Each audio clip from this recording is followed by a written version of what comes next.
नमस्कार, आदाब। आप देख रहे न्यूज़ 24 ISR की 10 बड़ी खबरों से आपको रूबरू करवाता हूँ।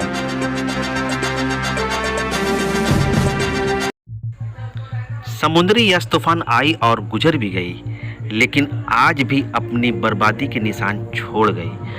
आज भी कई लोग हैं जो झोपड़ी में ज़िंदगी गुजर बसर करने के लिए मजबूर हैं। ऐसी लोगों की एक फहरिस्त बनाकर आसनसोल म्यूनिसिपल कॉरपोरेशन में पश्चिम बर्धमान तृणमूल कांग्रेस अकलियती सेल के सदर सैयद अफरोज ने चेयरपर्सन अमरनाथ चटर्जी को एक अर्जी सौंपी और अर्जी सौंपकर ये गुहार लगाई कि जो बेयार और मददगार लोग हैं उनको फौरी तौर पर कॉरपोरेशन की जानिब से इमदाद पहुँचाई जाए। आसनसोल उत्तर विधानसभा के एमएलए राज्य के मंत्री माननीय मलाई घटक जी के तरफ से इस लॉकडाउन के पीरियड में आसनसोल के अलग अलग इलाकों में कम्युनिटी किचन शुरू कराया गया किचन, और खास करके इसमें जो सबसे बड़ा योगदान है वो है हमारे कैंडल लाइट फाउंडेशन। उनके इश्तराक से उनके जरिए ये काम शुरू हो रहा है या किया जा रहा है।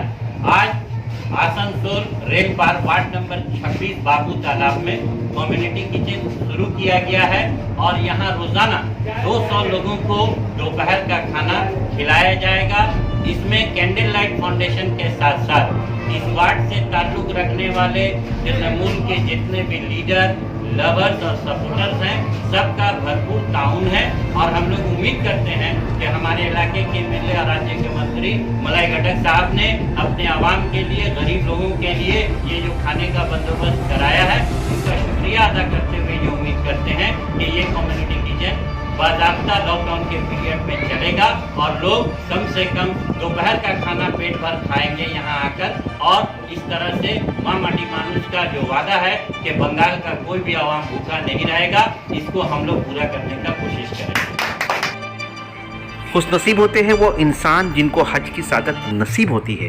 कोरोना की वजह कर गुज़िश्ता साल हज को मुलतवी कर दी गई थी, लेकिन इस साल अच्छी खबर ये आई कि सऊदी हुकूमत ने 60,000 लोगों को हज की फ़राइज़ की अदायगी करने का ऐलान किया गया, जिसमें हिंदुस्तान के कोटे में 5,000 हिस्से आए हैं। ये हज किस तरह अंजाम दी जाएगी, इनकी रूल और रेगुलेशन के साथ साथ गाइडलाइन क्या होगी, इन सब बातों को लेकर आज DM ऑफिस में सैयद अफरोज की सरबराही में डोमा की निगरानी में एक मीटिंग मुनक़िद की गई। इस मौके पर हज तंजीम से फ़ाल कारकुनान जो हमेशा हज पे जाने वाले लोगों की खिदमत करते हुए दिखाई देते हैं, उनमें सैयद कमरुल हुदा, हाजी मुख्तार अंसारी, डॉक्टर जिसान इलाही, हाजी कौसर इमाम, हाजी नदीम वगैरह मौजूद थे।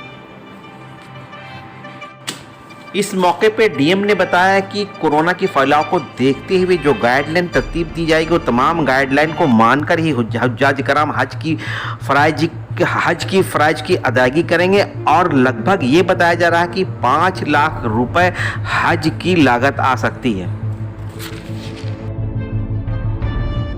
समुद्री यस तूफान आई और आकर चली भी गई, लेकिन उस तूफान ने जो लोगों को दर्द दिया उसकी आंसू आज भी लोगों की आंखों में दिखाई दे रही है। ऐसी ही लोगों की निशानदेही करके शेख मनव्वर हुसैन की क़यादत में JK नगर में तिरपाल तकसीम की गई। इस मौके पर तृणमूल के दर्जनों कारकुनान मौजूद थे। मगरबी बंगाल में 15 जून तक जारी लॉकडाउन में आज ममता बनर्जी ने इस खुशखबरी देते हुए ये ऐलान किया कि मंगल से के दिन 12 बजे से लेकर 3 बजे तक खुदरा व्यापारियों को राहत दी जाएगी और वो अपनी दुकान को खोल सकते हैं।